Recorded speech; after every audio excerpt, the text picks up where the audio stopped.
Donc, les travailleurs du sexe, on est bon dans le sexe, mais on n'est pas nécessairement obsédé. C'est comme dire que mon comptable est obsédé par les chiffres. Non, il est bon dans les chiffres. J'ai vraiment un désir sexuel plus grand que les autres. C'est pour ça que j'aime autant ce métier-là, puis que ça fait longtemps que je le fais. Moi, c'est Sonia Van Zatcher, je suis travailleuse du sexe, je suis animatrice de balado, le balado Filles de joie, et créatrice de contenu. Tous tes clients sont des hommes.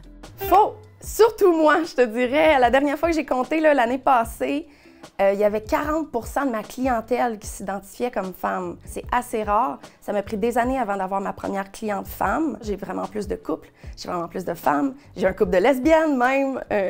Allô?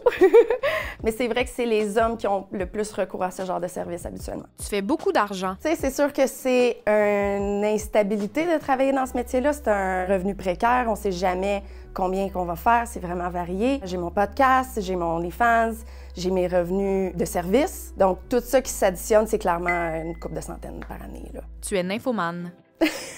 Moi?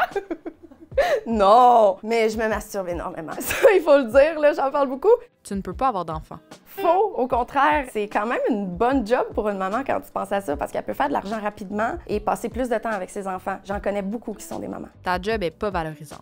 Faux! Moi, je le vois, la différence que je fais dans la vie des gens. J'ai des clients qui sont en situation de handicap, j'ai des clients qui sont nouvellement veufs, j'ai des clients qui ont encore leur virginité, puis que ça leur pèse beaucoup, cette étiquette-là. Tu ne parles pas de ton métier à tes proches. Moi, je parle de mon métier à tout le monde, je suis partout dans les médias, fait que je pourrais pas vraiment le cacher, puis je pourrais jamais le cacher. Mais je comprends ceux qui le cachent. Je dirais même que c'est une majorité. Les parents, par exemple, vont avoir peur pour la sécurité de leur enfant, mais c'est aussi au niveau que les gens pensent que c'est un travail qui est pas digne, qui est immoral.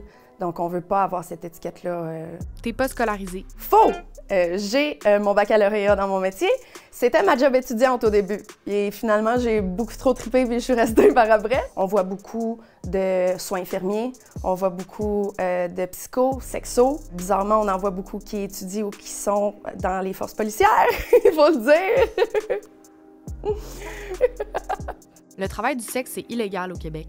Vrai-ish! Le travail du sexe est illégal, mais moi, j'ai une immunité légale sur certains aspects de mon travail. Donc, la loi est extrêmement hypocrite, nous met vraiment en danger au quotidien, mais c'est pas vrai que c'est complètement illégal. Moi, je suis décriminalisée sur certains aspects. Mon client est illégal. N'importe qui m'aide à faire mon travail et ramasse de l'argent des produits de la prostitution est illégal en ce moment. C'est ça qu'on essaie de changer. Ton travail est dangereux.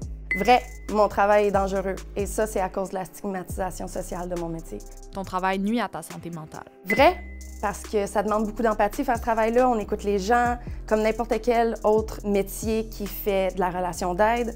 On peut avoir le trouble vicariant ou la fatigue de compassion. C'est un vrai problème dans notre industrie parce qu'on est vraiment là pour les gens, on les écoute pour de vrai, on est dans leur intimité. Tu exploites tes clients. Faux, parce que on est deux adultes consentants, ils payent pour un service, c'est une industrie de service, c'est tout.